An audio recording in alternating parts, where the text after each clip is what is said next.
శ్రీమాత్రే నమ. జయ గురు దత్తాత్రేయ నమ. ఈ వీడియోలో మనం వృశ్చిక రాశి వారికి మే 16 నుంచి 31 మధ్యలో జరగబోయే పక్ష ఫలితాలు పరిశీలిద్దాం. ఈ రాశి వారికి ఈ పక్షంలో ప్రత్యేకంగా గురుగ్రహం అష్టమ స్థానంలోకి మారడం అయింది. అంటే ఒక విధంగా అష్టమ స్థానం అన్నది సడన్గా అనుకోకుండా జరిగే సంఘటనలకి కారణం అవుతూ ఉంటుంది.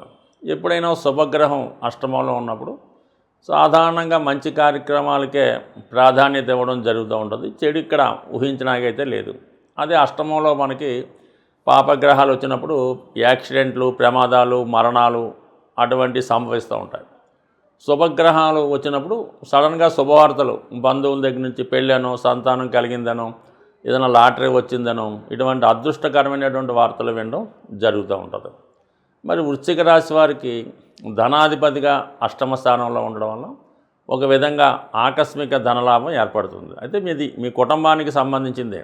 మీ కుటుంబంలో ఎవరికైనా సడన్గా ఏదైనా పెద్ద బహుమతి రావచ్చు, లేదంటే వారు చేసినటువంటి పనులకి ఏదైనా ప్రభుత్వ అవార్డు రావచ్చు. అలాగే ఇన్సూరెన్సు, చిట్ ఫండ్స్ ద్వారా కానీ మీ పెద్దవారు ఎవరైనా మీకు ఏదైనా స్థిరాస్తి రాసిపెట్టి ఉండి వారు తదనంతరం మీకు ఈ సమయంలో ఆ ఆస్తి, ఆ ధనం మీకు వచ్చే అవకాశం ఉన్నది. ఏదైనా ఒక జాతకం ధనయోగం ఉన్నదా, జీవితాంతం ఏ విధంగా మనకి ఆర్థిక పరిస్థితి ఉంటుందని తెలియాలంటే మనకు కంపల్సరిగా అష్టమ స్థానం కూడా బలంగా ఉండాలన్నమాట. ధనస్థానం అన్నది కామన్గా తెలుసు, లాభస్థానం అన్నది ఓకే, కానీ అష్టమం అన్నది ఇంపార్టెంట్, అది అదృష్టానికి సంబంధించింది. అందువలన అష్టమంలో శుభగ్రహాలు ఉన్నప్పుడు వారు ఏదైనా వ్యాపారం చేసుకోవాలనుకుంటే వారికి అనుకోకుండా కానీ సడన్గా కానీ గొప్ప పెద్ద మొత్తంలో రుణ సౌకర్యం దొరుకుతుంది. ఆ వ్యాపారం కూడా సజావుగా సాగే అవకాశం ఉంటుంది. అంటే జన్మజాతకంలో మాట ఇది. అష్టమంలో శుభగ్రహాలు ఉంటే వాడు వ్యాపారం బ్రహ్మాండంగా చేసుకోవచ్చు. అదే అష్టమ స్థానంలో పాపగ్రహాలు ఉంటే వాడు ఎంత పెద్ద వ్యాపారం చేసినా చివరికి నష్టపోవడం కానీ, లేదంటే ఏదైనా లీగల్ ఇష్యూలో చిక్కుకొని మరి కటకటాలు లెక్కవలసి రావడం కానీ రావచ్చు. ఇది ప్రభుత్వ ఉద్యోగులకు కూడా ఈ విధంగా అష్టమ స్థానంలో పాపగ్రహాలు ఉంటే వారు బ్లాక్ మనీగా అనేక కోట్ల, వందల కోట్లు సంపాదించి చివరికి జన్మస్థానంలోకి వెళ్ళడం కూడా జరుగుతూ ఉంటుంది. అటువంటి గురువు మన వృశ్చిక రాశి వారికి అష్టమ స్థానంలో ప్రవేశించడం వల్ల మీరు ఈ సమయంలో ఏదన్నా ఒక కొత్తగా ఒక స్కూలో, ఒక ఆధ్యాత్మిక సంస్థ, ఒక రెస్టారెంటో ఏదన్నా ప్రారంభించుకోవచ్చు. నిరభ్యంతరంగా మీకు దానికి కావాల్సిన ధనం సమకూరుతుంది. ఇక లాభ నష్టాలు అన్నది మీ ప్రవర్తన బట్టి ఆధారపడి ఉంటుంది. మొత్తం మీద కొత్త వ్యవహారం, కొత్త ఆదాయం లభిస్తుంది. ఇక 5వ స్థానంలో శని భగవానుడు, ఇంకా కొద్ది రోజులు మాత్రమే ఉండే రాహువు, శుక్రగ్రహం కూడా అక్కడ ఉన్నాడు. అందువల్ల ఏదైనా ప్రలోభానికి లొంగడం కానీ, ఏదైనా ఒక ఎంటర్టైన్మెంటో, ఒక బ్లాక్ మెయిలింగో, ఒక జోదమో, పేకాటో, బెట్టింగులో భారీ మొత్తంలో నష్టపోయే సూచనలు ఉన్నాయి. లేదంటే ఏదైనా ఒక వ్యక్తి ద్వారా మిమ్మల్ని అన్పాపులర్ అవడం కానీ, మిమ్మల్ని బ్లాక్మెయిల్ చేయడం కానీ జరిగే అవకాశం ఉంటుంది. కాబట్టి సాధ్యమైనంత వరకు కొత్త విషయాల్లో ఎంటర్ అవ్వకుండా ఉండడం మంచిది. పరిచయం లేని వాళ్ళతో పరిచయం పెంచుకోవద్దు. కొత్త అగ్రిమెంట్స్, డీలింగ్స్ లేకుండా కొంతకాలం పాటు జాగ్రత్త వహించడం మంచిది. ఏదైనా మే 18 తర్వాత మన రాహు 4వ స్థానంలోకి, కేతు 10వ స్థానంలోకి మారడం జరుగుతూ ఉంటుంది. ఇది చాలా వరకు 4, 10 మీ యొక్క పర్సనల్ వ్యవహారాలు, స్థిరాస్తి సంబంధించిన వ్యవహారాలు, అలాగే వృత్తి వ్యవహారాల్లో కొన్ని అనుకోని మార్పులు కానీ, చికాకులు, ఇబ్బందులు కానీ వచ్చే అవకాశం ఉంటుంది. కాబట్టి ఈ విషయాల్లో కొంతవరకు అప్రమత్తంగా ఉండాలి. మీ స్థిరాస్తి ఏదైనా ఉంటే అది అద్దెకి ఇచ్చాలనుకుంటే చాలా జాగ్రత్తగా చూసి ఇవ్వాల్సి ఉంటుంది. ఎందుకంటే మీ స్థిరాస్తి కబ్జాకి గురవడం కానీ, ఇతరుల ఆధీనంలోకి వెళ్ళడం కానీ జరిగే అవకాశం ఉంది. కాబట్టి చాలా వరకు మీ యొక్క సొంత స్థిరాస్తికి, మీ ఊర్లో ఉన్నాం, మీరు సిటీలో ఉన్నాం, ఎక్కడన్నా మీ ఆస్తిని మాత్రం కొంతవరకు దాన్ని భద్రత విషయంలో జాగ్రత్త వహించవలసి ఉంటుంది.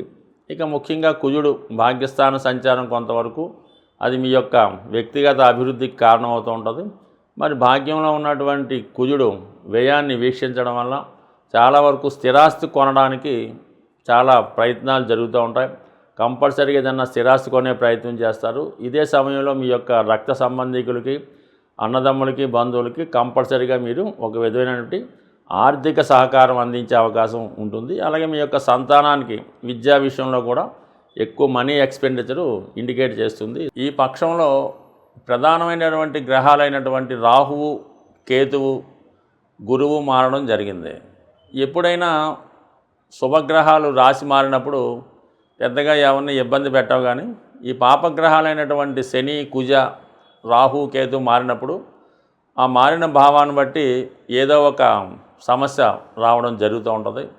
మరి ప్రధానంగా రాహు ఇప్పుడు రాశి స్వక్షేత్రంలోకి రావడం వల్ల రాహువు అత్యంత బలవంతుడై ఉంటాడు. అంటే రాహు ఎప్పుడు కూడా చెడు కార్యక్రమాలకి, అవినీతికి, సంఘ విద్రోహ చర్యలకి కారణం అవుతూ ఉంటాడు. కాబట్టి ఎవరి జాతకంలో అయినా సరే రాహు ఏదో విధంగా వాళ్ళని స్ట్రగుల్ చేయడం జరుగుతూ ఉంటుంది.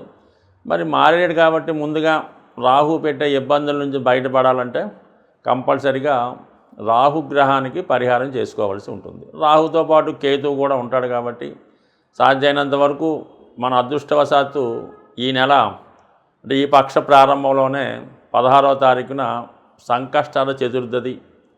ఆ చతుర్దశి రోజు వినాయకుడికి అభిషేకం కానీ, హోమం కానీ, ఏదైనా గరికతో అర్చన కానీ, ఏదో పూజా కార్యక్రమం చేసుకోవడం వల్ల దాని తర్వాత వచ్చే అమావాస్య రోజు కానీ, శుక్రవారం రోజు కానీ, ముఖ్యంగా అమావాస్య అయితే మంచిది, ఏదైనా అమ్మవారి ఆలయంలో, ఎస్పెషల్లీ కనకదుర్గ అమ్మవారి ఆలయంలో మరి విధి విధానంగా అమ్మవారి కుంకుమార్చన చేయడం, వీలైతే ఒక 4 కొబ్బరికాయలు అమ్మవారి ఆలయంలో ఇవ్వడం వల్ల కంపల్సరిగా రాహు అనుగ్రహానికి కుదురుతుంది. రాహు మనకి అనుగ్రహించాడంటే చాలా చక్కని ఫలితాలు ఇవ్వడం జరుగుతుంది. రాహు ఇచ్చాడంటే ఫలితం చాలా హై లెవెల్లో, టాప్ లెవెల్కి వెళ్ళిపోవడం జరుగుతూ ఉంటుంది. అదే రాహు తలుచుకుంటే జాతకుడిని వ్యసనపరుడుగా, అపకీర్తి పాలు చేసి ఎందుకు పనికిరాని వాడుగా కూడా చేసే విద్య రాహు దగ్గర మాత్రమే ఉంటుంది. గత జన్మలో మనం చేసుకున్నటువంటి పాపపుణ్య కర్మల్ని ఈ జన్మలో అనుభవించే విధంగా ఈ రాహుకేతువులు కార్మిక్ కంట్రోల్ ప్లాంట్స్గా ఉంటాయి.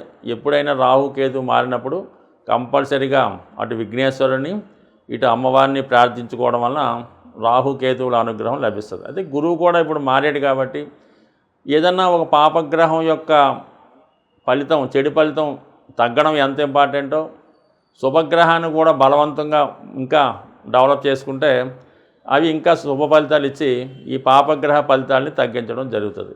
గురువు యొక్క అనుగ్రహం కావాలంటే కేవలం దత్తాత్రేయుడు, షిరిడి సాయిబాబా వారు, లేదంటే మీ యొక్క కులదైవం, మీ కులగురువు, మీకు విద్య నేర్పిన గురువు, వాటి అంతటికన్నా ఇంపార్టెంట్ మీ యొక్క జన్మనిచ్చినటువంటి తల్లిదండ్రులు.